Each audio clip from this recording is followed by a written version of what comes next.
luring moose and catching mullet, everyone feasting. Is it because the resources are so abundant this season or the contestants are too strong? According to the law of ups and downs, everyone must have twists and turns. Let's first take a look at Uncle Jack, who has not appeared on his third day here. The mountains are green, the water is clear, the sky he told is a blue sad and the story clouds to the are white. camera.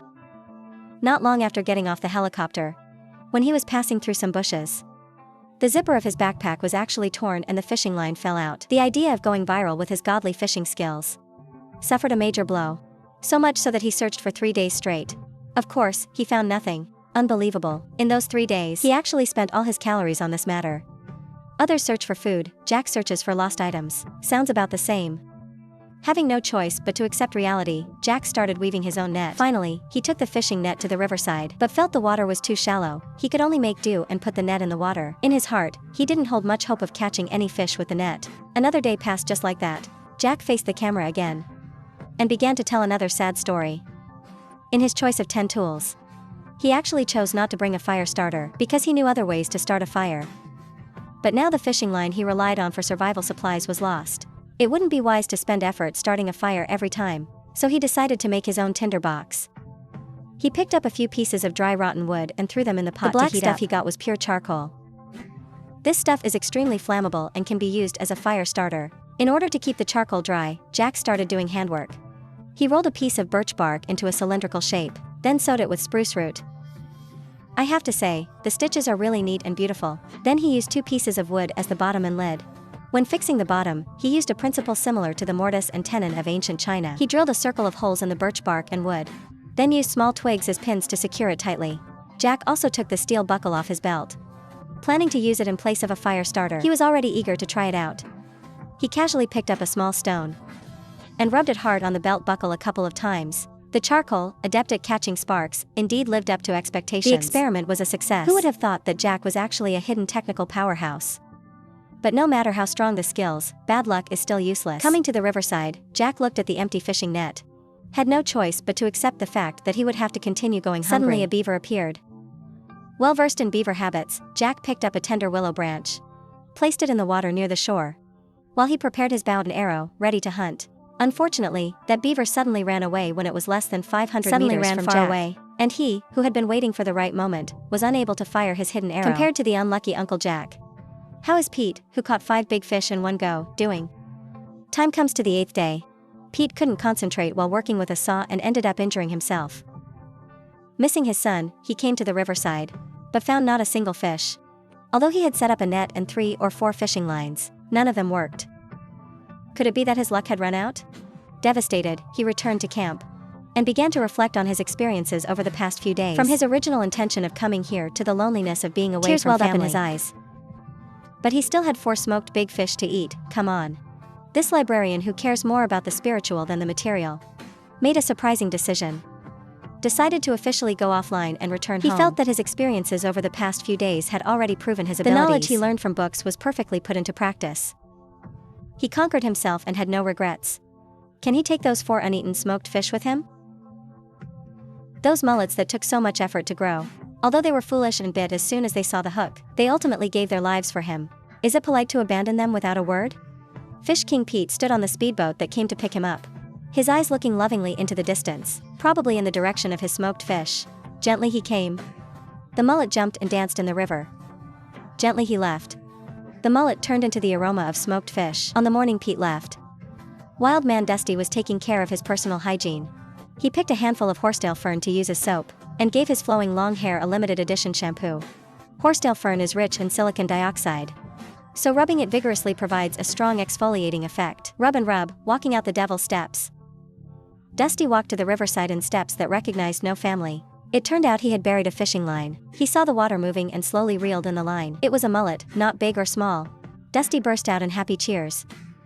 Looks like he doesn't dislike eating fish. But for mullet with bones that are too hard, Dusty still couldn't hide his disdain. While eating, he recalled the tender boneless catfish. And a mullet bone happened to get swallowed and stuck in his throat.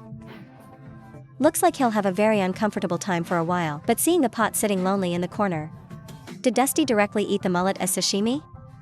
A day later, he started building a smokehouse. It can not only smoke food, but also store excess wood to keep it dry. It's an essential facility for winter. But Dusty started feeling unwell that day. He couldn't tell if it was a stomachache or back pain. The way to relieve the pain was to keep working nonstop. As if by keeping busy, there's no time to think about it, and the pain will disappear on its own. But this physical torment undoubtedly brings mental torment. Dusty also started missing home. Indeed, home is everyone's spiritual haven. When illness strikes, the warmth of home is especially missed. When Dusty opened the camera again, he had caught a new grouse. This made him very excited, because it was his first time hunting a grouse. He, who always hits the target, was so excited his hands were shaking. It took 3 or 4 arrows to hit the grouse. After processing the grouse, he prepared to make soup. At this time, he mentioned again that his stomach was uncomfortable. But he didn't know exactly what was wrong. He was a bit worried, looking increasingly painful and lacking in strength. He suspected it was the nearby stream that harmed him, afraid he got a parasitic disease like beaver fever. Could it be that this great god drank raw water when we weren't looking? Or maybe there was a problem with yesterday's mullet. He described the situation in his stomach as a burning mass, accompanied by severe pain. Dusty, wanting to tough it out, decided to turn off the camera and rest. But a day later, the symptoms not only didn't improve but became more severe. Dusty got up and decided to eat some grouse meat. He didn't want to let this lovely little thing go to waste. At the same time, he encouraged himself to persist and get through it. To relieve the burning pain in his stomach, Dusty wanted to go for a walk. But the walk didn't make him feel any better. He turned the camera on again, candidly admitting he hadn't had a bowel movement in 10 days. In his hand was the emergency phone symbolizing going offline. Look at this tightly sealed, beautiful little house. Look at this practical and handy bar counter. Really don't want to say goodbye to this divine archer. In these 10 days, he demonstrated extraordinary ability and decisiveness. But details determine success or failure, wishing him health and safety. There are currently 7 contestants remaining. Jack, who has been living alone for 11 days, went to check his fishing net as usual. Still caught nothing. He was already tired of berries, urgently needing to replenish protein, so he decided to move the fishing net to a different place. After moving it, the idle Jack decided to wash his clothes. The clean freak wanted to boil his underwear to disinfect it. What a great idea. Just as it was about to be done boiling, Jack went to pick up the pot. A familiar scream. Kirby stabbed himself with his own sharp arrowhead and left.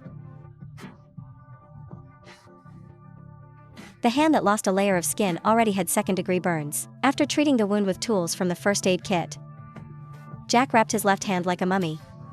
But he didn't want to leave. As long as he could persist, he hoped he could hold on. 2 days later, Jack changed his dressing, then slowly walked to the riverside. Now with an injured hand, he couldn't hunt. Fishing became his only source of protein he could rely on. He slowly pulled up the fishing net. Unbelievably, there were actually fish. 2 of them. When one side is dark, the other is bright. When accidents come, surprises are not far away. The happy Jack could finally eat meat. This made him regain confidence, feeling this was a turning point. From now on, bad luck would stay away from him. On the other side, Timber never gave up on his moose dream, often climbing to the highest point of his territory, looking in all directions, searching for traces of moose. But moose are rare while hunger is daily. The realistic Timber would never give up the simple way of finding food by fishing. He wove a dense and sturdy large fishing net, and the fishing lines buried by the river also brought him rich rewards. He used the same strategy as Pete, fishing nets and lines together, making multiple investments. Today he caught 2 big fish. A delicious dinner was secured. Early the next morning, Timber suddenly had a nosebleed. In order to not let the bloody smell attract grizzly bears, he used a big handful of leaves to wipe and cover the nosebleed. The used leaves he would burn to completely eliminate the possibility of danger. When the nosebleed finally stopped, he immediately started working. Because winter was coming, and he already had a lot of food, Timber planned to build a formal shelter that could withstand the severe cold of winter. Mastering various house types, Timber used local materials, planning to build a sloped roof wooden house. One thick log after another was cut down. Timber seemed tireless, quickly erecting the roof frame. The logs were tightly arranged in an orderly manner. A classic shelter not much inferior to Dusty's hut was about to appear. Hardworking people are never short on luck. When Timber was gratefully enjoying his delicious breakfast again, he heard the sound of a moose. He decisively picked up his bow and arrow and followed the sound. Sure enough, he saw that fat moose. In order to not startle the prey, Timber took a detour from the riverside to approach the moose. Getting close, he steadied his breathing. Under the cover of branches, he once again displayed his vocal skills, imitating the call of a moose. The target moose indeed moved in this direction. Timber could clearly see the moose eating grass there. This distance was perfect. Timber excitedly prayed to God, then decisively shot the arrow.